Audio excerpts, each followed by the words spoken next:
मैं doctor Mukesh Kumar, consultant neurosurgeon, Big Apollo Spectra hospital, as a consultant पद पे मैं यहाँ हूँ। और बेसिकली न्यूरो सर्जरी में हम लोग जो यहाँ पे मरीज को तो देखते हैं, mainly head injury, brain tumour patients, subarachnoid haemorrhage patients, severe headache patients और स्पाइन भी हम लोग यहाँ देखते हैं। अगर जो कहीं भी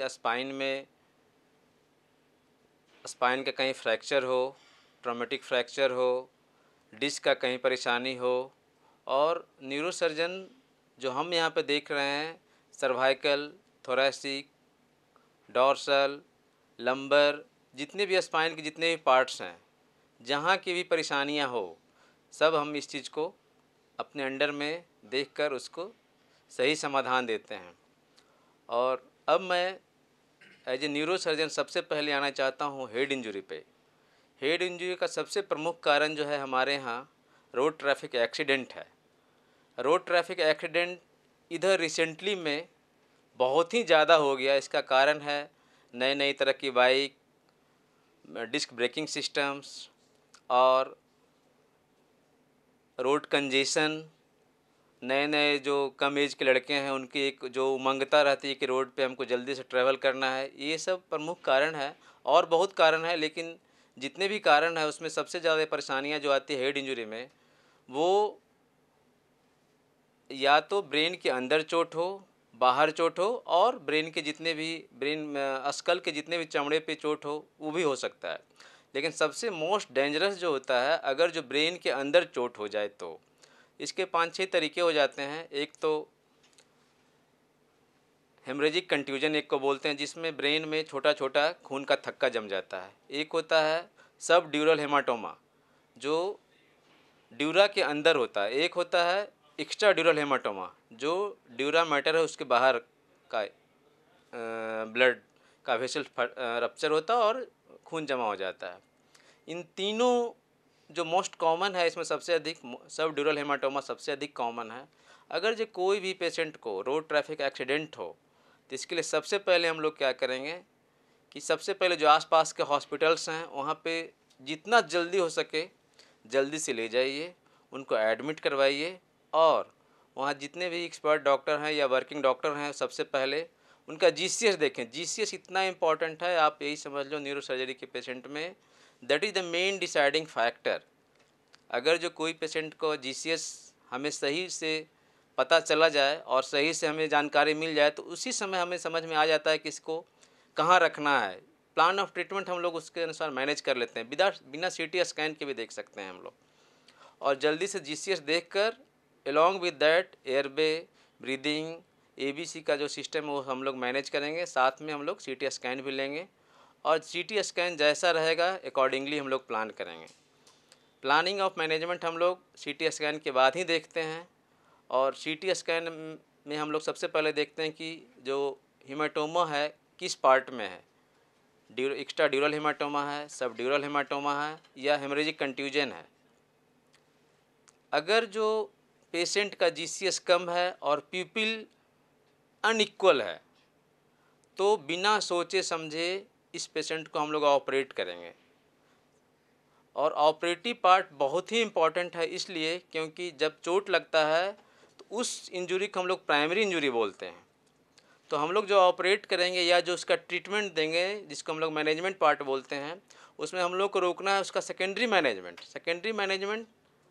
सेकेंडरी मैनेजमेंट में आता है कि जो आपको ट्रॉमा हुआ उसके बाद जो ऑनगोइंग प्रोसेस है उसको रोकना है। उसके लिए हम लोग पेशेंट को एडमिट करते हैं अकॉर्डिंग टू जीसीएस स्कोर और अकॉर्डिंग टू पीपल एसिमेट्री। हम लोग उसको एडमिट करेंगे। अगर जो आईसीयू लायक है तो आईसीयू में एडमिट करेंगे। उसके बाद सीटी देखकर उसका प्लान ऑफ मैनेजमेंट करेंगे। लेकिन ये तय है कि अगर जो पेशेंट सही समय पे आ जाए तो इसका काफ़ी अच्छा रिजल्ट्स है। एक्स्ट्राड्यूरल हेमाटोमा का तो कुछ कहना ही नहीं। वो पेशेंट, अगर जो 100 पेशेंट आप लोग देख रहे हो और सही समय से ऑपरेट कर रहे हो, तो 100 में 100 बचते हैं। सब ड्यूरल हेमाटोमा का भी काफ़ी अच्छा स्कोर है रिजल्ट वाइज, और सब हेमरेजिक कंट्यूजन है उसका भी रिजल्ट ठीक ठाक है। तो नटसेल में हम ये बोलना चाहेंगे कि कोई भी हेड इंजरी पेशेंट है उसको जल्दी से नियर बाई हॉस्पिटल वहाँ एडमिट करवाइए, जीसीएस देखिए, प्यूपिल देखिए और सीटी स्कैन ज़रूर देखिए और एक न्यूरोसर्जन जो आसपास में उनसे कंसल्ट कीजिए या उनसे एक एडवाइस लीजिए और उसका मैनेजमेंट शुरू कीजिए तुरंत, क्योंकि जितना लेट होगा आउटकम उतना ही गड़बड़ होगा। जितना जल्दी हम लोग उसका मैनेजमेंट करेंगे उतना अच्छा उसका रिजल्ट रहेगा। दूसरा मैं आता हूँ neurosurgery as a neurosurgeon, brain tumour काफ़ी कॉमन है और one of the most common solid tumour भी माना जाता है। तो ब्रेन ट्यूमर बेसिकली सबसे अधिक कॉमन जो है ग्लायोमा है, that is the most common malignant tumour, और दूसरा मेनिंजियोमा। ये दोनों बहुत कॉमन है। ये दोनों जो प्रेजेंट करेगा आपको सबसे पहले हेडेक के साथ, और ब्रेन ट्यूमर के पेशेंट में जो हेडेक होता है मोस्ट कॉमन मॉर्निंग टाइम में होता है। सुबह जब मरीज उठेगा तो कहेगा सर सुबह बहुत दर्द होता है, सुबह बढ़ जाता है सर, धीरे धीरे घट जाता है। तो headache, vomiting, loss of consciousness, मरीज बेहोश हो जाता है, और चमकी या मिर्गी, ये 4 लक्षण जो हैं बहुत ही कॉमन है ब्रेन ट्यूमर है। इसमें अगर जो कोई भी एक लक्षण किसी मरीज को आता है तो जल्दी से आप अपने आसपास के जो क्लिनिशियन हैं उनसे मिलिए और उसका प्लानिंग कीजिए। जैसे बोलते हैं कि एक स्कैन, सीटी स्कैन करवाना है, तो ऐसे पेशेंट को कम से कम एक सीटी स्कैन हम लोग ले लेते हैं, उससे स्क्रीन आउट हो जाता है कि ब्रेन में कोई मास लीजन है या नहीं। और अगर जो कोई सीटी स्कैन में ब्रेन मास लीजन मिले तो उसके बाद हम लोग एमआरआई और अकॉर्डिंगली प्लान करेंगे। तीसरा जो सबसे अधिक कॉमन है हेडेक। हेडेक का ऐसे बहुत सा मेडिकल कॉजेज हैं, लेकिन जो सर्जिकल कॉजेज है जहाँ पर न्यूरोसर्जन की ज़रूरत पड़ती है वो है सबरेक्नॉइड हेमरेज। सबरेक्नॉइड हेमरेज में इतना हेडेक होता है कि वो मरीज़ अपने लाइफ टाइम में वैसा हेडेक कभी नहीं फील किया, वैसा हेडेक होता है। वैसे पेशेंट को तुरंत एडमिट कीजिए और एक सीटी एंजियोग्राम हर जगह अवेलेबल नहीं है, तो कम से कम एक सीटी स्कैन ज़रूर ले लीजिए। सीटी स्कैन में हम लोग डायग्नोसिस हो जाएगा कि पेशेंट जो हेडेक के साथ आया है उसको सबरेक्नॉइड हेमरेज है। अगर जो सबरेक्नॉइड हेमरेज है और कोई ट्रॉमा की हिस्ट्री नहीं है, कोई मास लीजन नहीं है, तो हमें सेकंड लाइन सीटी एंजियोग्राम या एमआरआई एंजियोग्राम कराएंगे। उसमें एन्यूरिज्म मिलेगा तो उसको हम लोग यहाँ पे क्लिप करने का उपाय करते हैं। ये भी बहुत ही एडवांस न्यूरोसर्जरी में आता है और यहाँ पे ये काम किया जा सकता है और हम लोग करते हैं। तीसरा सबसे अधिक कॉमन जो हम लोग यहाँ पे देखेंगे, स्पाइनल इंजरी। स्पाइनल इंजरी में कहीं भी ट्रॉमा हुआ तो स्पाइन की इंजरी भी बहुत कॉमन है, या तो सर्वाइकल, डॉर्सल, लंबर, जिस पार्ट में भी हो वहाँ अक्सर fracture, compression fracture, worst fracture, distraction, different तरह का इंजरी होता है। और वो सारी जो बोन की हड्डी है, जितने भी स्पाइन की जो पार्ट्स हैं वो टूटता है और स्पाइनल कॉर्ड को कंप्रेस करता है। वैसे कंडीशन में मरीज का हाथ, पाँव या कभी कभी दोनों हाथ, दोनों पाँव भी वीकनेस में हो जाता है और कमजोरी हो जाता है और पैरालिसिस भी मार सकता है। वैसे मरीज को तुरंत से तुरंत लाइए और कम से कम एक एक्सरे ज़रूर करवाएं उस पार्ट का एटलीस्ट। आज भी स्पाइन में एक्सरे की बहुत ज़रूरत है और हम लोग तो एक्सरे कम से कम कोई भी सेंटर पर देख ही सकते हैं। जैसे ही एक्सरे में हमें लगे कि नहीं कहीं स्पाइनल कॉर्ड का कंप्रेशन है या बोन फ्रैक्चर है या कंप्रेशन फ्रैक्चर है या वर्स्ट फ्रैक्चर है, तो तुरंत उसको हायर सेंटर पे भेजिए, न्यूरोसर्जरी कंसल्टेशन लीजिए और एमआरआई स्पाइन हम लोग करते हैं और according to type of injury हम लोग उसका प्लान ऑफ मैनेजमेंट करते हैं। उसमें कंप्रेशन है उसको हटा देंगे, जितना जिधर से कंप्रेशन है उसको हटाएंगे और जहाँ पे फ्रैक्चर है उसके ऊपर और नीचे स्क्रू लगाते हैं और उसको रड से जोड़कर फिर हम लोग वहाँ पे स्ट्रेंथ देने का काम करते हैं। ये सब बहुत ही कॉमन एक्सीडेंट के बाद इंजरी होता है, तो ऐसे मरीजों को बिल्कुल आप लोग लापरवाही ना करें, तुरंत अपने आसपास के हॉस्पिटल में मिलें और ज़रूरत के हिसाब से न्यूरोसर्जन से ज़रूर मिलें और उनका जो भी वे ऑफ मैनेजमेंट है, जो भी प्लान ऑफ मैनेजमेंट है उसको फॉलो करें।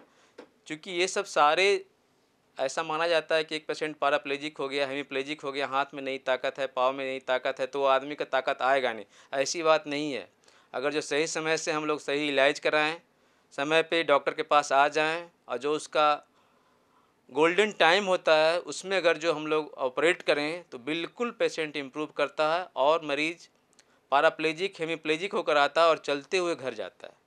तो अगर जो किसी भी पेशेंट का एक्सीडेंट होता है तो सबसे पहले हम लोग उस पेशेंट को वहाँ के आस-पास के जितने भी हॉस्पिटल उसमें ले जाया जाता है।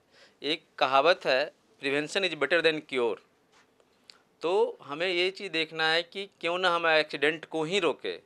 तो काइंडली जितने भी हमारे मरीज़ हैं, जितने भी इस चीज़ को देख रहे हैं, समझ रहे हैं, जितने भी लोग गाड़ी चलाते हैं या तो मोटरसाइकिल चलाते हैं या कार चलाते हैं, तो प्लीज़ आप हेलमेट ज़रूर लगाएं। 4 व्हीलर पर चलते हैं तो सीट बेल्ट ज़रूर लगाएं। फ़ोन चलते हुए कभी मोबाइल का यूज ना करें, गाड़ी रोकें, उसके बाद मोबाइल को रिसीव कीजिए, उसके बाद बात कीजिए, फिर आगे बढ़िए। इससे देखा गया है कि अगर जो कोई चीज़ जो मैंने बताया, अगर जिस चीज़ को फॉलो किया है तो एक्सीडेंट रेट काफ़ी कम जाता है, पहला। दूसरा, अपने स्पीड के गाड़ी के स्पीड को एकदम मेंटेन रखिए। अगर जो आप 2 व्हीलर चला रहे हैं, 4 व्हीलर चला रहे हैं, तो कभी भी उसको वो हमें आगे जा रहा है, वो हमसे पीछे जा रहा है, इस चीज़ पे बिल्कुल ध्यान ना दें। अपनी एक रेगुलर जो लिमिट है उस लिमिट में गाड़ी चलाएं और अच्छे से चलाएं। दूसरा, अगर जो किसी पेशेंट का एक्सीडेंट होता है और हमें लग रहा है कि उसका हाथ पैर दोनों डोल नहीं रहा है, ताकत नहीं है, तो प्लीज़ वैसे पेशेंट को कभी भी आप ऐसे ना उठाएं। जल्दी से जल्दी एक जो स्टेबल सिस्टम होता है, जैसे हमारे यहाँ एक जो ट्रॉली हुआ, उस ट्रॉली जैसा कोई भी चीज़, ठीक है, पेरीफेरी में नहीं मिलेगा या कहीं ना मिले, तो उस पेशेंट को आप कभी भी फ्लेक्शन मोड में ना ले जाइए। कभी भी एकदम जिस मोड में पेशेंट है उसी मोड में उसको ट्रांसफ़र हॉस्पिटल कीजिए। और अगर जो हो सके आसपास में तो एयरवे ज़रूर मेंटेन करवाइए, ऑक्सीजन ज़रूर लगा के लाएं।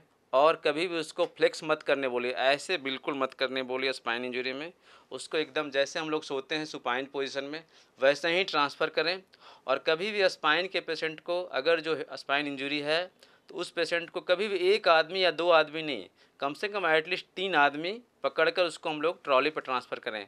एक आदमी सर्वाइकल रीजन को करेगा, दूसरा थोरैक्स पार्ट को, तीसरा हेड और अपना जो उसके रीजन है उसको पकड़कर उसको ट्रांसफ़र करेगा। तीसरा, अगर जो आपको सस्पेक्ट लग रहा है कि नहीं स्पाइन इंजरी हो सकता है, सर्वाइकल स्पाइन इंजरी हो सकता है, तो जल्दी से जल्दी उसको इमोबिलाइज कीजिए। आसपास के जितने भी शॉप्स हैं वहाँ पे अगर जो एक भी सर्वाइकल कॉलर मिलता है तो उसको लगाइए और उसको लगाकर ही हम लोग ट्रांसफ़र करेंगे। तो प्लीज़ आप आइए और इसको जितना भी जो मैंने बताया इसको आप लोग हल्के ना लें और जहाँ ज़रूरत हो बिल्कुल न्यूरोसर्जन से मिलें आप। Thank you.